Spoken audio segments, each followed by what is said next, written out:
Bine ne-am regăsit, dragi prieteni! Astăzi discutăm mai multe subiecte foarte interesante, dar înainte să trecem la ele, vreau să comentăm puțin pe marginea scandalului The Atlantic. Am văzut un nivel de incompetență crasă despre care n-a mai fost vorba, cred că până acum, la Casa Albă, în Statele Unite ale Americii.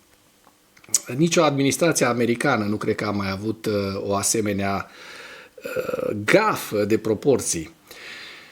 Știm foarte bine că administrația Trump a inclus din greșeală un jurnalist de la The Atlantic în grupul Signal în care comunicau ei și discutau planurile de atac ale Houthi din Yemen. După părerea mea, cel mai frapant lucru este aroganța oficialilor de rang înalt care au transmis mesaje în acest grup. La un moment dat, citez acum, președintele J.D. Vance declară: urăsc să salvez Europa din nou, în timp ce șeful Pentagonului îi spune: îți împărtășesc pe deplin disprețul pentru cum profită Europa, referindu-se la Europa, profită de noi din nou. E deplorabil.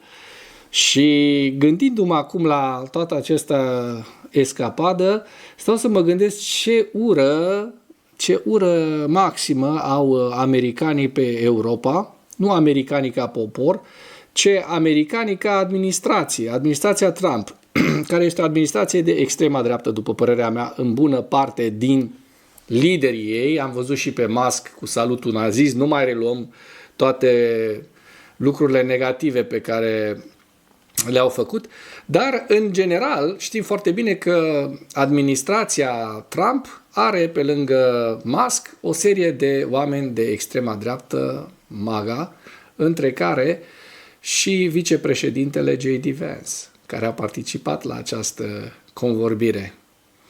Și atunci stăm să ne întrebăm dacă Europa se mai poate baza pe America, pe Statele Unite ale Americii, pentru că, așa cum vedem din declarațiile oficialilor, oamenii ăștia ne urăsc. Și nu m-aș mira să ajungă, Doamne ferește, chiar să vândă arme Rusiei. Dar acest lucru deja ar fi unul extrem de grav, pentru care eu cred că deja oamenii ar ieși în stradă. Și acum, ca să nu ne lungim pe acest discurs prea mult, o să încerc să vă prezint subiectele principale ale analizei noastre de astăzi, în care Mike Waltz are un articol dedicat de către cei de la European Pravda, de la Adevărul European. Mike Waltz își asumă responsabilitatea totală, în ghilimele își asumă responsabilitatea totală, numindu-l pe editorul The Atlantic scumbag. Directorul CIA: ucrainenii se vor lupta cu mâinile goale dacă va fi necesar. Ucraina a oferit Statelor Unite ale Americii o listă de instalații energetice pe care Rusia nu ar trebui să le lovească în timpul încetării focului. Trump spune că SUA vor să ia în considerare cererile Rusiei de încetarea focului la Marea Neagră. Vedem, de fapt, pe cine avantajează această încetare a focului în Marea Neagră.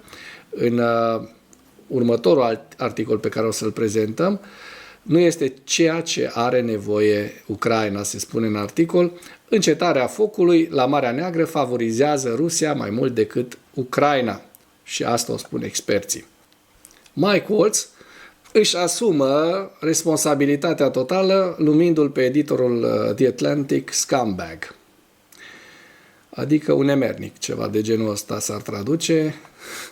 Iată și pe Mike Waltz, care într-o altă administrație, într-o administrație normală, ar fi trebuit să-și dea demisia după această gafă, dar nu, el dă vina pe scumbagul de la The Atlantic, Jeff Goldberg. Și hai să vedem despre ce e vorba în acest articol, pentru că mi se pare foarte amuzant.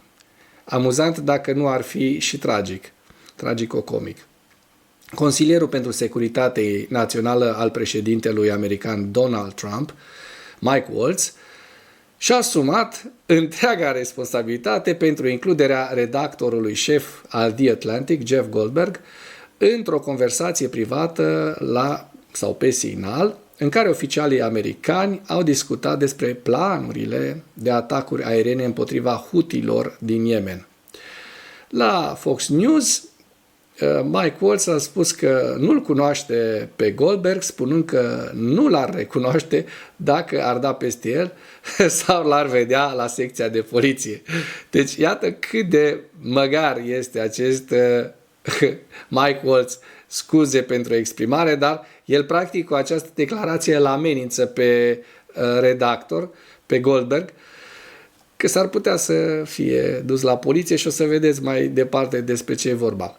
Waltz spune că a creat acest grup, treaba lui era să se asigure că totul este coordonat. Totodată, oficialul nu a oferit explicația clară a modului în care s-a produs eroarea, dar a decis să se concentreze pe reputația proastă a jurnalistului și a dat de înțeles că acțiunile acestuia din urmă ar fi putut fi deliberate. Îl cunosc după reputația lui groaznică și este cu adevărat cel mai prost jurnalist. Nu, Waltz, tu ești cel mai prost consilier pe securitate pe care Statele Unite ale Americii l-a avut, cred, până acum, pentru că faci gafe din astea, că trimiți efectiv lucruri secrete, top secret, oricui, pentru că spui că nu îl cunoști. Și îl cunosc în sensul că îl urăște pe președinte, pe Trump se referă aici, dar nu corespondez cu el. Nu a fost pe telefonul meu. Și vom afla cum s-a întâmplat asta. Deci berbecul, pe lângă că a fost mare berbec, acum o dă așa pe nătângeala asta, că de fapt cineva, probabil spionajul rusesc, FSB, a trimis acest număr de telefon și l-a inclus în Signal. Hai pe bune! Waltz a spus că a vorbit cu consilierul miliardarului Trump, Elon Musk, și l-a asigurat că va investiga incidentul. Da, este o rușine, o să ajungem la fund. Tocmai, adică vor săpa până la fund să afle cine îi pe acolo, cine a făcut treaba asta, tocmai am vorbit cu Elon. Pe drumul aici avem cele mai bune minți tehnice care lucrează pentru a înțelege cum s-a întâmplat asta. Pe bune, Tesla, cea mai bună minte la jumătate de preț în câteva luni. Waltz a petrecut o mare parte din interviu criticând acoperirea The Atlantic, acuzând publicația că a mințit fără dovezi cu privire la familiile beneficiarilor Stelei de Aur și că mistifică Rusia.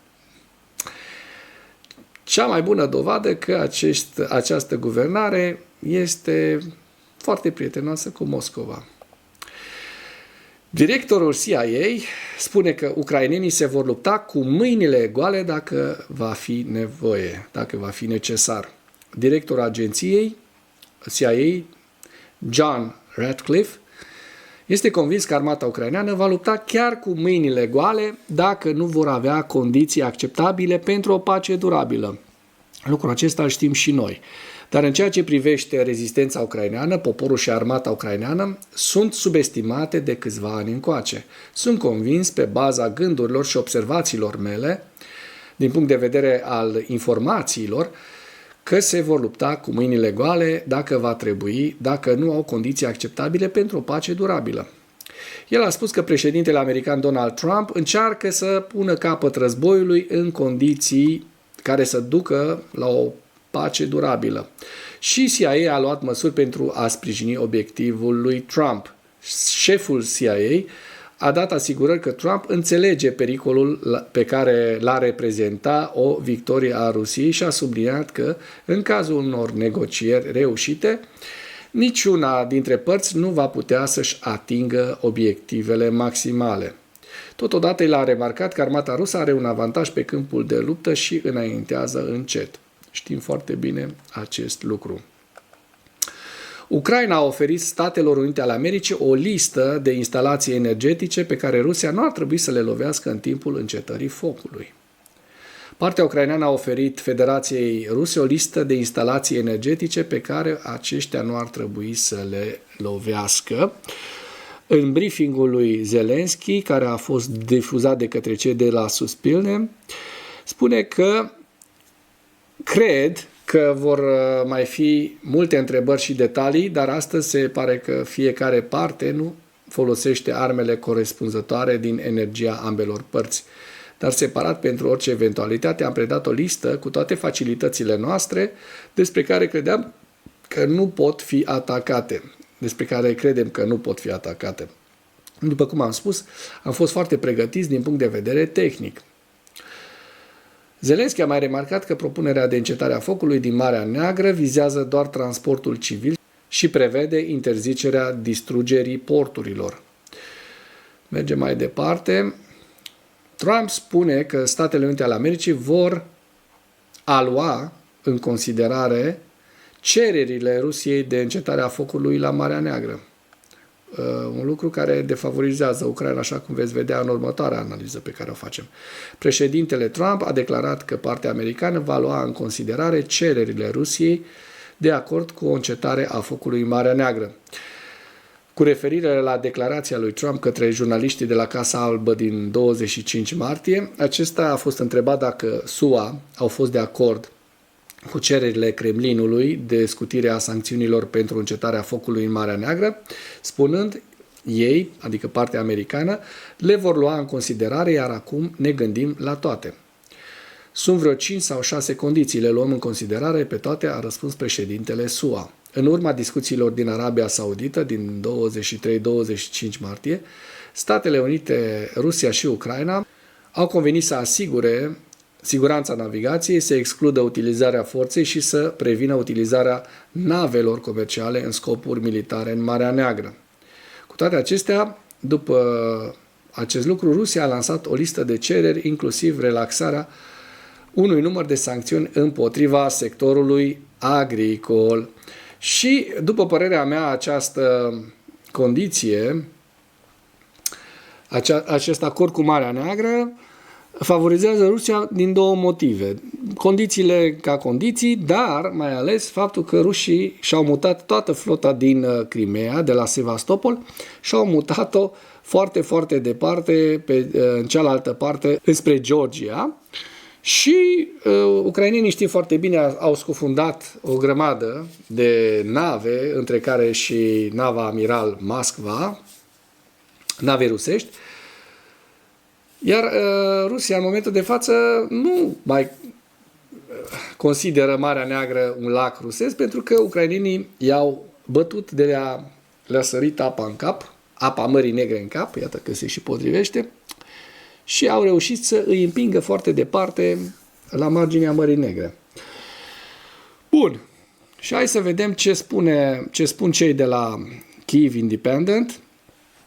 Nu este ceea ce are nevoie Ucraina. Încetarea focului din Marea Neagră favorizează Rusia mai mult decât Ucraina, spun experții. Și în timp ce Casa Albă sărbătorește încetarea focului în Marea Neagră, după o întâlnire de 12 ore la Riyadh, în Ucraina, entuziasmul este stins.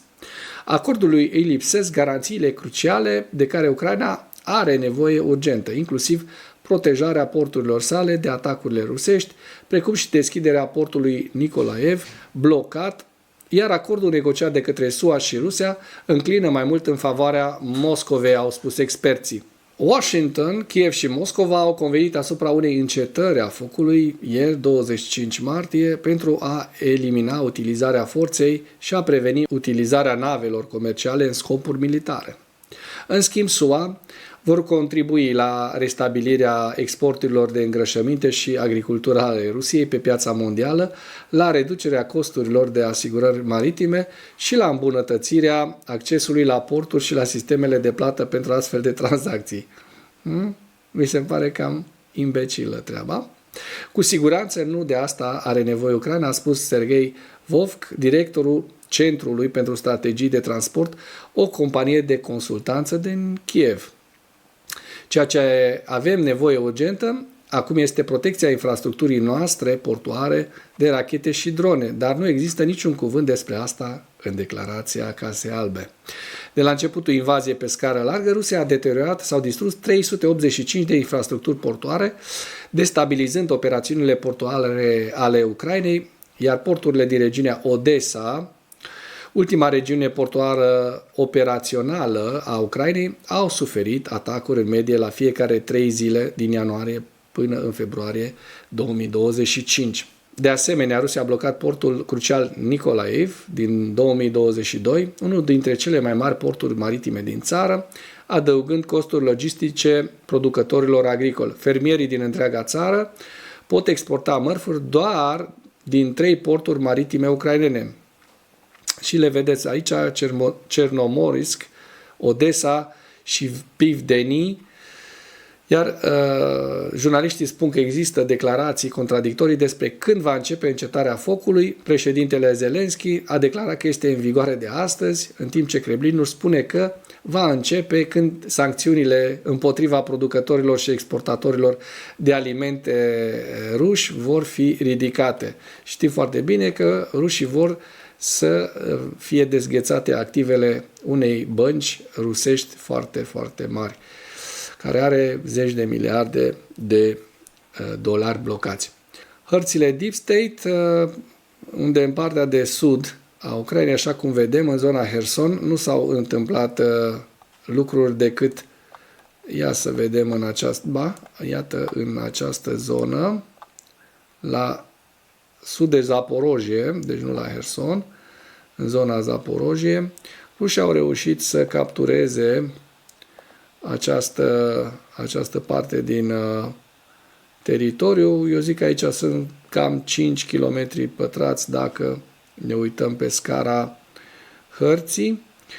Mai departe, în zona Velica Novosilka, așa cum vedem aici în imagine, nu au existat avansuri rusești.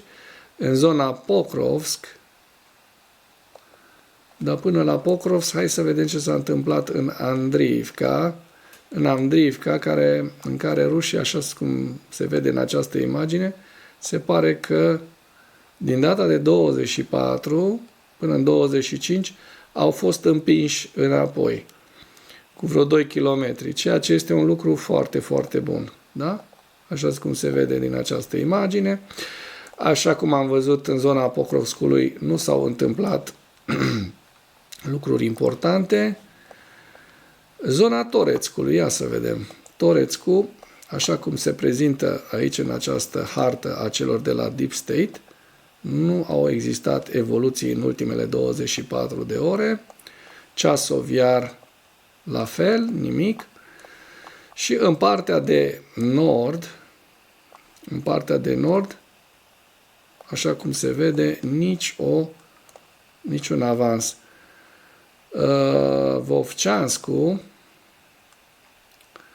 Vovceanscu rămâne și el intact, așa cum vedem, iar în zona Kurskului, ucrainenii văd că încă reușesc să reziste, chiar dacă au mai pierdut aici o zonă. În rest, treburile în Ucraina sunt stabile în acest moment. Trecem la evaluarea campaniei ofensive rusești din 25 martie în viziunea Institutului pentru Studiul Războiului, iar aici principalele știri sunt: oficialii americani, ucraineni și ruși au ajuns la unele acorduri pentru încetarea temporară a focului în ceea ce privește loviturile împotriva infrastructurii energetice și din Marea Neagră. Detaliile acestor încetări ale focului rămân neclare, iar evaluarea specificului încetării focului în absența unor texte comune publicate oficial ale acordurilor semnate de către Rusia și Ucraina rămâne dificilă. Și aici este întreaga știre despre întâlnirea de la Riyadh. Putin continuă să respingă încheierea temporară a focului propusă de Trump și Zelensky, în ciuda faptului că au fost de acord cu o anumită formă sau formulă de încetare a focului pentru loviturile asupra infrastructurii energetice și din Marea Neagră. Stagnarea persistentă și intransigența lui Putin inhibă eforturile lui Trump de a asigura un acord de pace durabil și stabil. Kremlinul a declarat că nu va pune în aplicare încetarea focului convenită în Marea Neagră până când Statele Unite ale Americii nu vor ridica sancțiunile Băncii Agricole de Stat, despre care vă spuneam anterior, Băncii Agricole de Stat ruse, Roselkosbank și ale altor organizații financiare nespecificate implicate în comerțul internațional cu alimente și îngrășăminte. Și aici avem hărțile Institutului pentru 25 martie. Avem, așa cum vedem în această imagine, aici este Kurskul. Iată Belgorodul. Belgorodul a rămas în continuare și vedem că pe o lungime de aproximativ 10 km și o lățime de până la 2 km, ucrainenii au reușit să pătrundă și să rămână în ultimele zile în zona Belgorod rusească. Așa că rușii nu sunt chiar așa de stăpâni pe apărarea propriului teritoriu, pentru că, așa cum vedem în această imagine, rușii nu reușesc să-și apere. Rusia este ca și o sită din asta, prin care sită spartă, un sac spart, pentru că se întinde pe o suprafață foarte mare și a apăra o asemenea suprafață este foarte dificil, mai ales când ai 700.000 de soldați ruși pe frontul din Ucraina. Așa că Rusia este o țară în momentul de față vulnerabilă la atacuri.